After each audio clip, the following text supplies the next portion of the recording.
Did you know that before Cinderella wore glass slippers, an African girl named Chinye wore wisdom? Welcome to my channel. Today we're going to uncover the untold African origin of Cinderella. Make sure to stick around for a special message at the end of this video. Our story begins in a village nestled between rolling hills and a sparkling lake. This was no ordinary village. It was home to people who valued wisdom above all else. Every evening after sunset, they would gather in the town square and share stories, riddles and jokes. It was during one of these gatherings that our protagonist, Chinye, showcased her quick wit and problem-solving skills, leaving everyone in awe. The villagers loved her for her intelligence and kindness. She had a beautiful mind and an even more beautiful heart. One day, however, tragedy struck.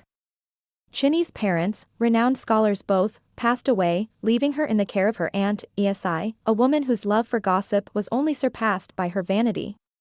Essie lived in a grand house at the edge of town, and she had two daughters of her own, Abina and Ya, who were known throughout the land for their beauty but whose intelligence was, well, shall we say limited. From the moment Chinye stepped foot into her aunt's house, Essie made it clear that she and her daughters were the stars of the household and that Chinye was nothing but a servant. "You are nothing but an orphan child," Aunt Essie said. "Your only purpose here is to serve us. Do not expect any kindness from me." And so began Chinye's life of servitude. She washed clothes, fetched water, and cleaned the house while her cousins, Abina and Ya, did nothing but preen and gossip. "Why do you work so hard, Chinye?" Abina asked one day, a sneer on her face. "You are nothing but a slave. Why bother making our house look nice when you can barely afford to look after yourself?" "That's right," Ya added. "Why don't you spend your time trying to find a husband? Surely that'll improve your station in life." Meanwhile, Aunt Essie saw to it that Chinye didn't receive a proper education like her own daughters. Instead, she forced her to stay at home and take care of the household. Days turned into months and months into years, and all the while, Chinye never complained. She took pride in her work and dreamed of a better future for herself. She knew that she wasn't defined by her circumstances and that her intelligence and kindness would one day shine through. Then one day, a royal announcement echoed throughout the village. The king was holding a grand ball at the palace, and every young woman of marriageable age was invited. Abina and Ya were ecstatic. They spent weeks choosing the finest fabrics for their gowns and practicing their dance moves in front of the mirror. Aunt Essie, meanwhile, saw this as the perfect opportunity to advance her own social status. She told Chinye, "You will come with us, of course. You will be my servant for the night and make sure we get home safely." Chinye sighed, but said nothing. She knew that she couldn't disappoint her aunt. On the day of the ball, Abina and Ya put on their finest dresses, those being blue and yellow respectively, and dazzled everyone at the palace. Many suitors came forward hoping to win their hands in marriage, but both Abina and Ya rejected them. They only had eyes for the prince. Meanwhile, Chinye served them from afar, watching as they attracted all the attention. She felt a pang of sadness, but it was quickly replaced by determination. She might not have been able to go to the ball with her cousins, but she would make sure that whoever ended up marrying the prince would be a kind and intelligent woman. As the night wore on, the prince became increasingly frustrated by the vapid nature of the nobility. He longed for someone who could challenge him intellectually and make him laugh. Just as he was about to give up hope, he saw a beautiful young woman standing by the window, smiling sadly. He approached her and introduced himself. "I am the prince," he said. "And you are the most beautiful woman I have ever seen." Chinye turned and looked at him. She had never seen such a handsome young man. But she wasn't interested in his looks or his title. "Thank you for the compliment, Prince," she replied. "But I am not interested in your marriage." The prince was taken aback by her response, but he pressed on. "Why not? I can offer you anything you want." "I want nothing from you," Chinye replied. "I am happy with what I have." The prince was intrigued. He had never met a woman who wasn't fawning over him and he liked it. He asked her questions about her life and listened intently as she spoke.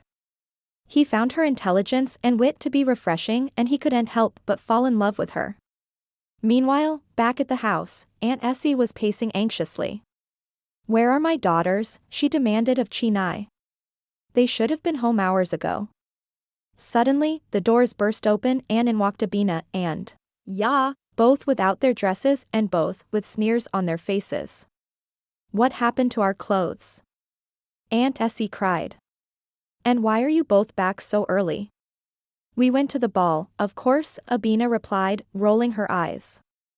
"But it was the most boring event ever. All the men there were either too poor or too stupid to marry. We left early because there was nothing to gain." "Oh, I see," Aunt Essie said, her voice dripping with sarcasm. "So you just decided to ditch the royal tailor who could have made you fine new dresses and the prince's invitation to dance. You were fools to leave early, I must say. Who knows how much you could have gained if you had stayed longer." As soon as she heard her aunt's words, "Ya," burst out crying. "Don't cry. Ya," Abina said, placing a hand on her sister's shoulder. "We may have missed our chance this time, but there will be other balls. Just think of all the other princes in neighboring kingdoms." "Yes, there are princes in neighboring kingdoms," Aunt Essie said, a sly smile spreading across her face. "And I'm sure they would be more than happy to marry one of our daughters." Now, you might be wondering, why did the prince invite Chinye to the ball?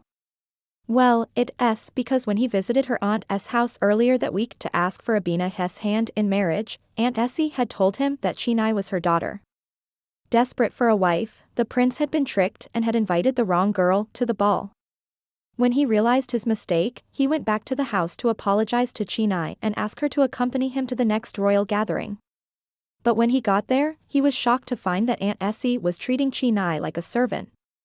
Enraged, the prince confronted Aunt Essie and told her that he wanted to speak to her so-called daughter. Aunt Essie, meanwhile, was furious. She had worked so hard to make sure that one of her daughters married the prince, and now everything was ruined. But she knew that she couldn't go against the prince, so she begrudgingly led him to where Chinye was cleaning the hearth.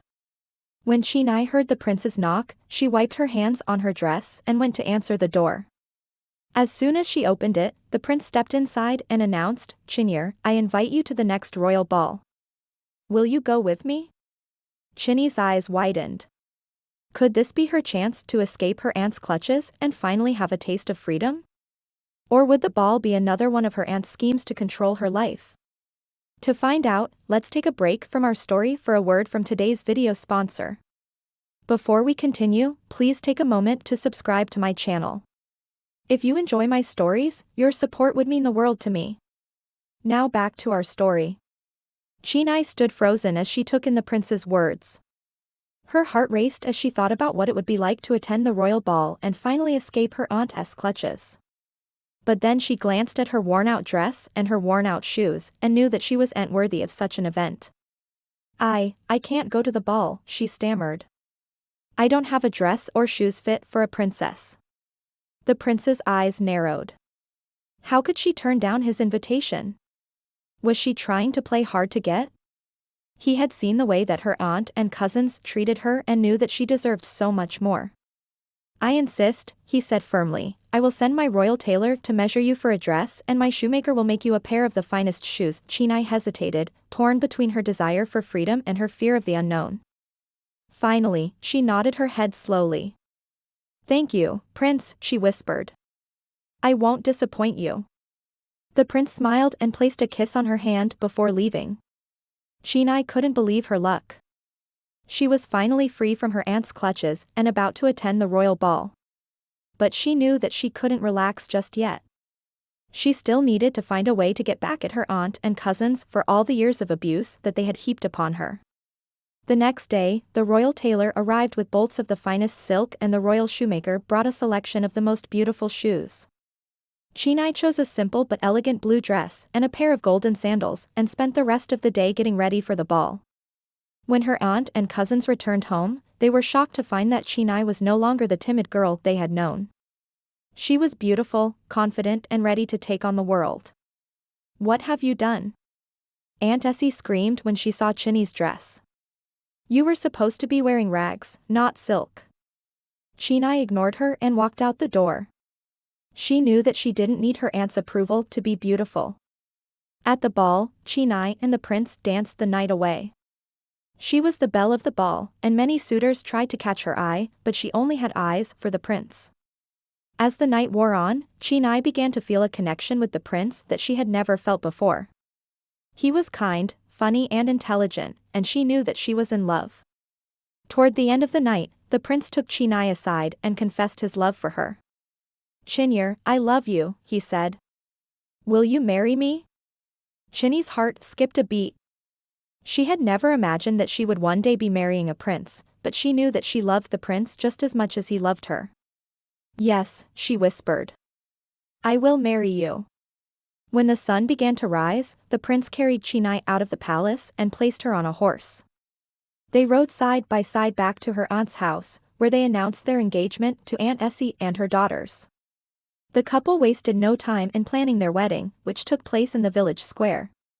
The entire community came together to celebrate, and even Abina and Ya couldn't help but admit that Chinye was a lucky girl. After the ceremony, the newlyweds rode off into the sunset to begin their new life together. And as they disappeared over the hill, the villagers erupted in cheers. Chinye might have started out as a servant, but she had proven that intelligence and kindness were the greatest qualities of all.